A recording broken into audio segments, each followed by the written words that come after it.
जय माता दी मित्रों, आज हम पौष मास महात्म्य के 19वें तथा 20वें अध्याय की कथा को सुनेंगे, जो कि श्रीमद् देवी भागवत महापुराण के द्वितीय स्कंद के तृतीय तथा चतुर्थ अध्याय से लिया गया है। मित्रों, आज के इस वीडियो में आप जानेंगे कि माँ गंगा पतित पावनी पूर्व जन्म में कौन थी तथा साथ ही राजा शांतनु और भीष्म पितामह किस कारणवश मनुष्य लोक में उनकी उत्पत्ति हुई तथा साथ ही हम इनके पूर्व जन्म की वृत्तांत को सुनेंगे। पिछले वीडियो में आपने सुना था कि वेदव्यास जी और उनकी मां सत्यवती का जन्म कैसे हुआ। अगर आपने वो वीडियो नहीं सुना तो डिस्क्रिप्शन बॉक्स में लिंक दिया गया है, अवश्य जाकर देखिए। तो चलिए, वीडियो शुरू करने से पहले एक बार माँ भगवती जगत जननी माँ अम्बे के चरणों को प्रणाम करते हुए एवं उनके परम पावन स्वरूप का ध्यान करते हुए हम यह कथा सुनते हैं। आप भी माँ के चरणों में ध्यान करते हुए एक बार पूरे श्रद्धा भाव से कमेंट बॉक्स में जय माता दी अवश्य लिखें। माँ अम्बे सबका कल्याण करें। तो चलिए, अब हम कथा को शुरू करते हैं। ऋषिगण कहते हैं कि हे सूत जी, यद्यपि आपने परम तेजस्वी वेदव्यास जी तथा उनकी माँ सत्यवती की जन्म की कथा विस्तार पूर्वक कही, तथापि हमारे मन में एक बड़ी चिंता है। हे धर्मज्ञ, हे अनग, आप वह हमारी चिंता शंका आपके कहने मात्र से दूर नहीं हो रही है। वेदव्यास जी की कल्याणमयी माता जो सत्यवती नाम से जानी जाती हैं, वो धर्मात्मा राजा शांतनु को कैसे प्राप्त हुई। कुल तथा आचरण से हीन उन निषाद कन्या को पुरु कुल में उत्पन्न उन धर्मात्मा राजा ने कैसे वरण कर लिया। आप कृपा करके हम लोगों को यह भी बतलाइए कि राजा शांतनु की पहली पत्नी कौन थी। वसु के अंश से उत्पन्न मेधावी भीष्म उनके पुत्र कैसे हुए। हे सूत जी, आप पहले ही यह कह चुके हैं कि सत्यवती के वीर पुत्र चित्रांगद को अमित तेजस्वी भीष्म ने राजा बनाया था तथा उनके मर जाने पर उनके भाई विचित्र वीर को राजा बनाया गया।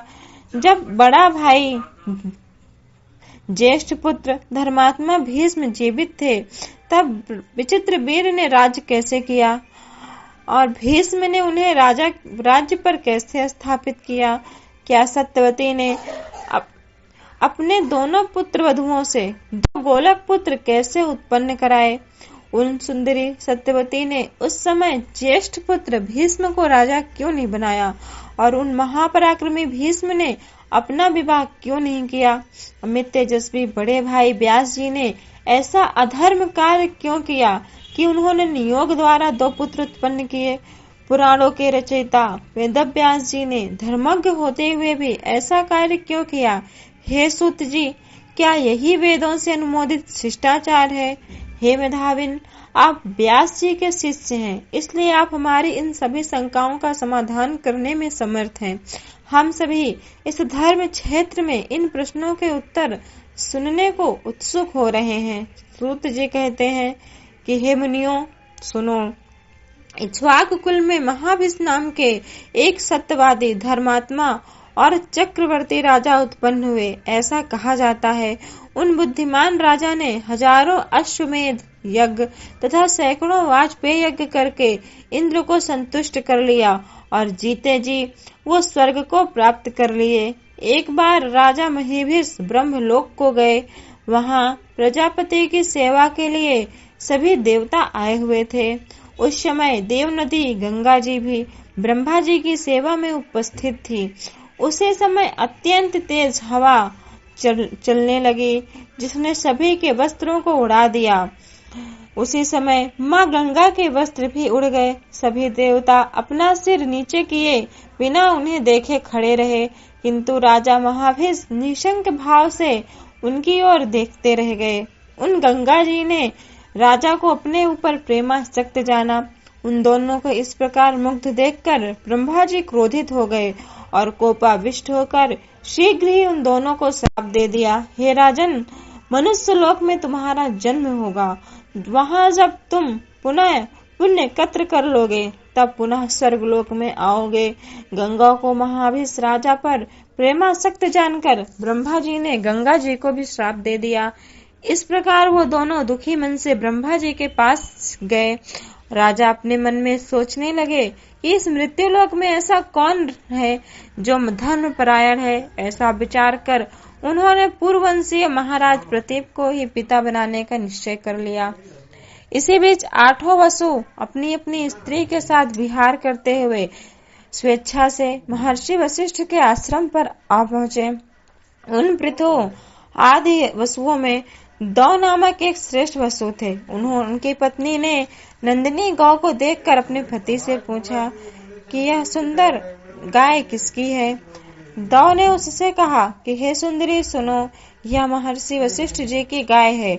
इस गाय का दूध स्त्री या पुरुष जो कोई भी पीता है उसकी आयु 10,000 वर्ष की हो जाती है और उसका यौवन सदा बना रहता है। यह सुनकर उस सुंदरी स्त्री ने कहा कि मृत्युलोक में मेरी एक सखी है। मेरी वह सखी राजर्षि उसी नर की परम सुंदरी कन्या है।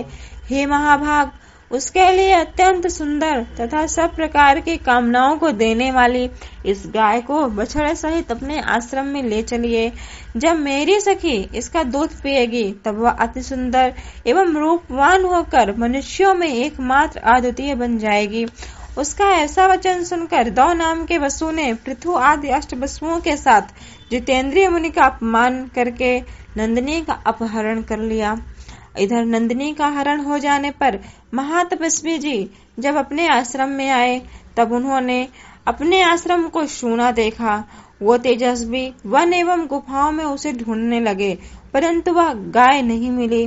तब वरुण पुत्र मुनि वशिष्ठ जी ने ध्यान योग से अपने गाय को देखा। तब उन्हें पता चला कि उनकी गाय वसुओं के द्वारा हरण कर ली गई है। अतः वसुओं ने मेरी अवमानना करके मेरी गौ को चुरा लिया है। वो सभी मानव योनि में जन्म ग्रहण करेंगे, इसमें कोई संदेह नहीं है। इस प्रकार धर्मात्मा वशिष्ठ जी ने उन वसुओं को श्राप दे दिया।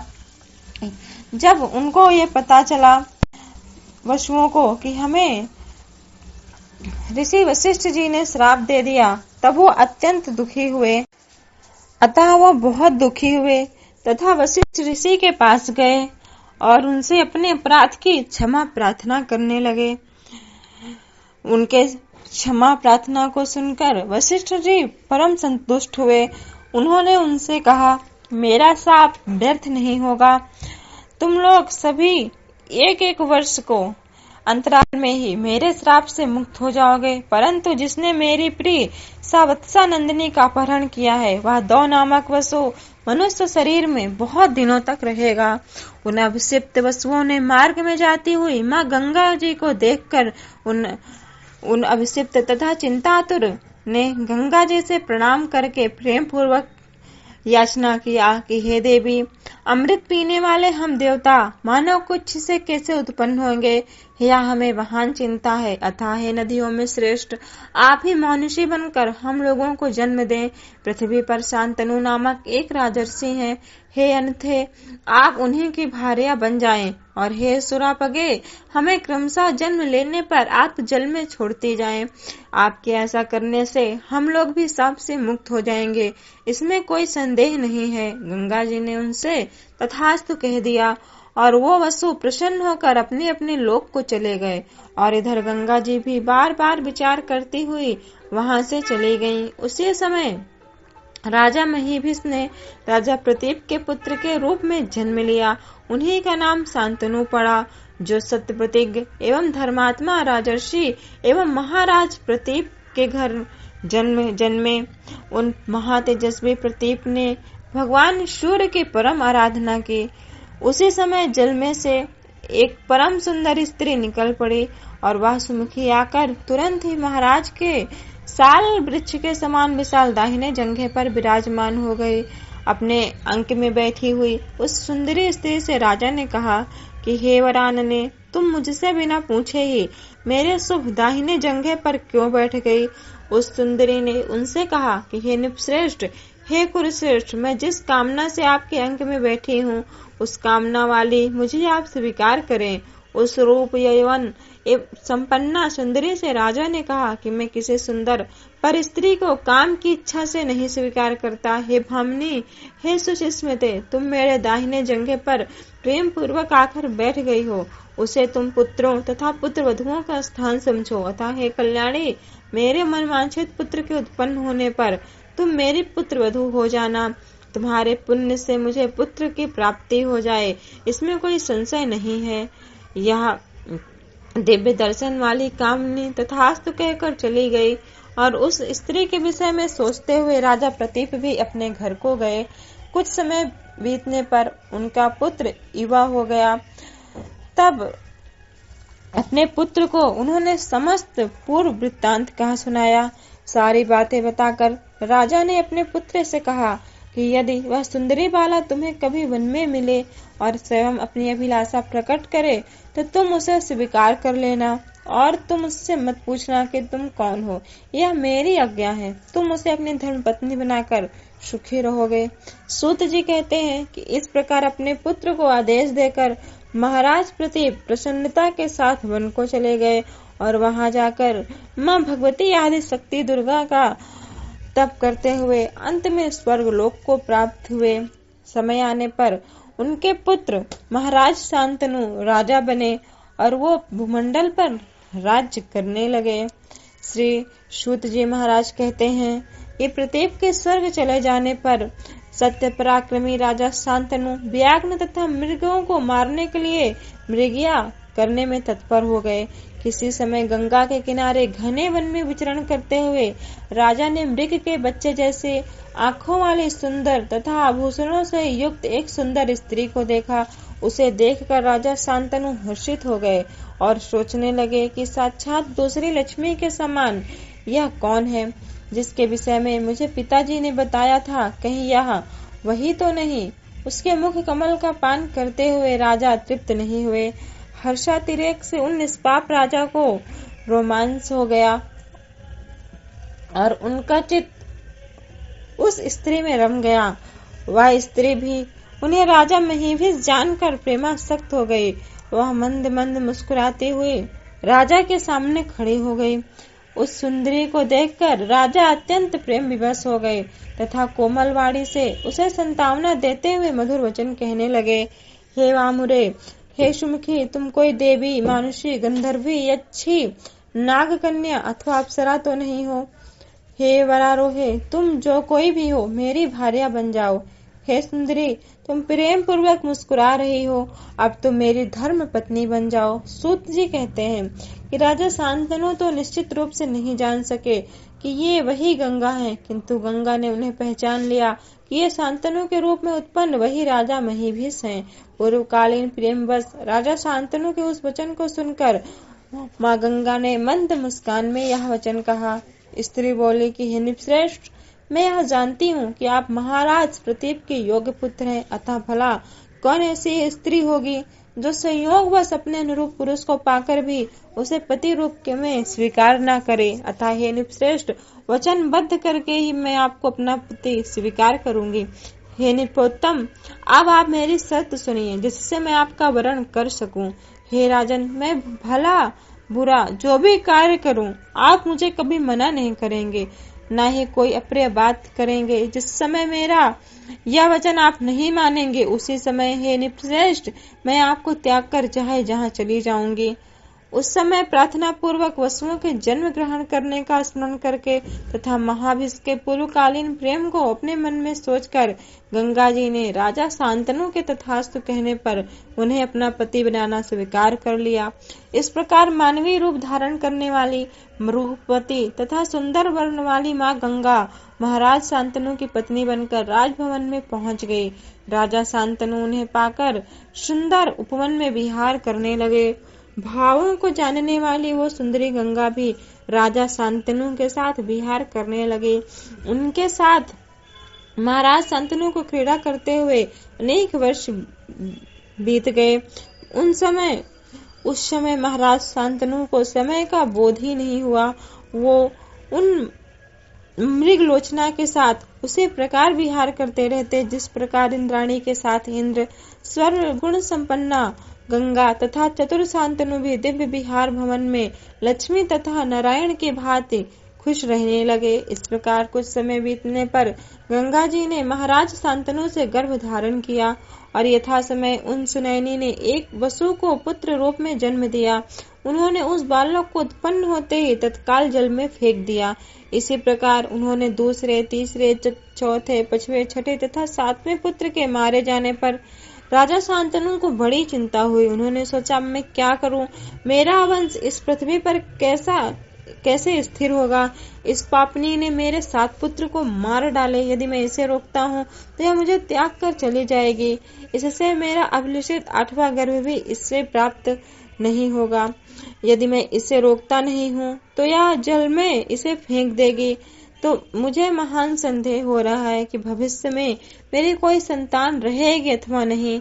यदि उत्पन्न भी हो जाए तो पता नहीं यह उसकी रक्षा करेगी कि नहीं। इस संशय में स्थित अब मैं क्या करूं? वंश की रक्षा के लिए मुझे कोई दूसरा यत्न करना ही होगा। तदनंतर यथा समय जब वह 8वां देव नामक वसु पुत्र रूप में उत्पन्न हुआ, जिसने अपनी स्त्री के कहने पर वशिष्ठ जी की नंदिनी गौ का हरण कर लिया था, तब उस पुत्र को देखकर राजा शांतनु गंगा जी के पैरों पर गिरते हुए कहने लगे, हे तनवंगी, मैं तुम्हारा दास हूँ। हे सुचिस्मिते, मैं प्रार्थना करता हूँ कि मेरे इस पुत्र को आप जीवित रहने दो। हे करभोरु, आपने मेरे सुंदर 7 पुत्रों को मार डाला, किंतु इस 8वें पुत्र की रक्षा करो। हे सुसोड़ी, मैं आपसे विनती करता हूँ। हे परम रूपवती, इसके बदले तुम मुझसे जो मांगोगी वह दुर्लभ वस्तु भी मैं तुम्हें दूंगा, और अब तुम मेरे वंश की रक्षा करो। वेद विद्वानों ने कहा है कि पुत्रहीन मनुष्य की स्वर्ग में भी गति नहीं होती। इसी कारण हे सुंदरी, अब मैं इस 8वें पुत्र के लिए आपसे याचना करता हूँ। राजा शांतनु के ऐसा कहने पर जब माँ गंगा अपने पुत्र को ले जाने को उद्यत हुई, तब उन्होंने अत्यंत कुपित एवं दुखित होकर उनसे कहा कि हे पापनी, अब मैं क्या करूं? क्या तुम नरक से भी नहीं डरती? तुम कौन हो? लगता है कि तुम पापियों की पुत्री हो, तभी तो तुम सदा पाप कर्म में लगी रहती हो। अब तुम जहाँ चाहो वहाँ जाओ या रहो, किंतु मेरा पुत्र यहीं रहेगा। हे पापिनी, अपने वंश का अंत करने वाली, ऐसे तुम्हें रखकर भी मैं क्या करूँगा? राजा के ऐसा कहने पर उस नवजात शिशु को लेकर जाते हुए गंगा ने क्रोध पूर्वक उनसे कहा कि पुत्र की कामना वाली, मैं भी इस पुत्र को वन में ले जाकर पालूंगी, और अपने शर्त के अनुसार अब तो मैं यहाँ से चली जाऊंगी, क्योंकि आपने वचन तोड़ा है। हे राजन, मुझे आप गंगा जानिए। देवताओं का कार्य संपन्न करने के लिए मैं यहाँ आई थी। महात्मा वशिष्ठ ने प्राचीन काल में 8 वसुओं को श्राप दिया था कि तुम सब मनुष्य योनि में जन्म लेकर चिंता में रोगग्रस्त रहोगे।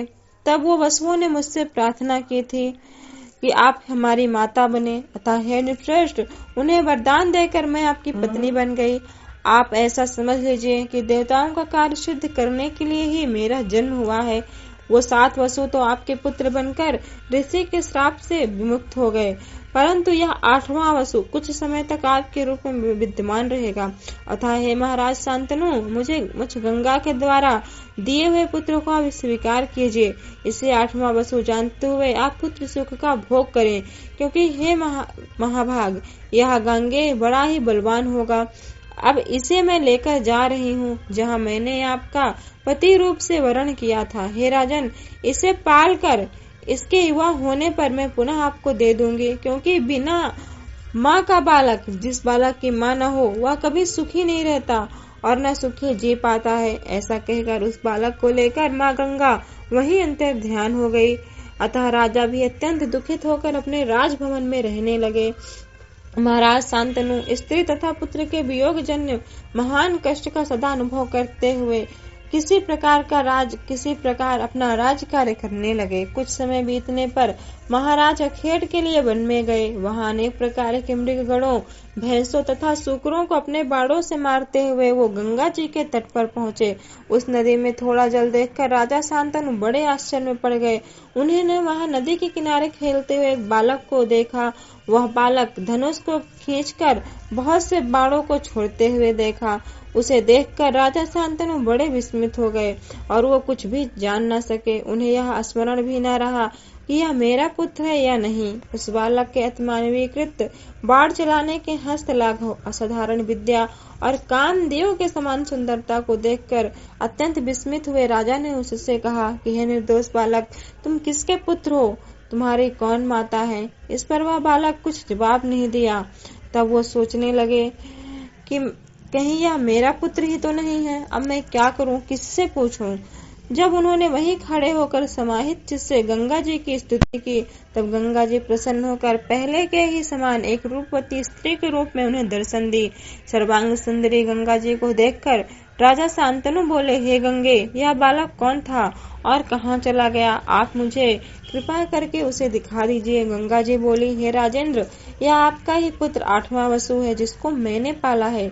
इस महातेजस्वी का नाम गंगे है। अब मैं इसे आपको सौंपती हूँ। हे सुब्रत, यह बालक आपके कुल की कीर्ति को बढ़ाने वाला होगा।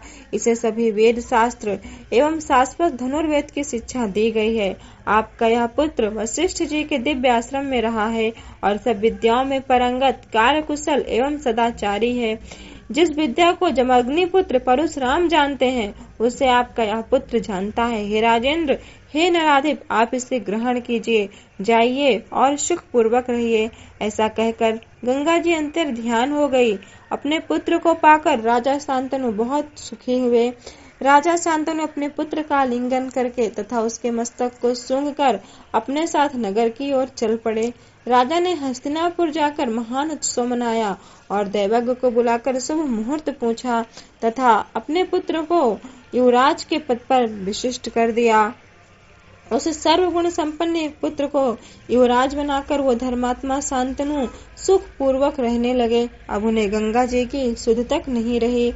सूत जी कहते हैं, इस प्रकार मैंने आप सबको वसुओं के शाप के कारण गंगा जी के प्राकट्य तथा भीष्म की उत्पत्ति का वृत्तांत कह दिया। जो भी मनुष्य गंगा अवतरण तथा वसुओं के उद्भव की इस पवित्र कथा को सुनता है, वह सब प्रकार के पापों से मुक्त हो जाता है। इसमें कोई संदेह नहीं है।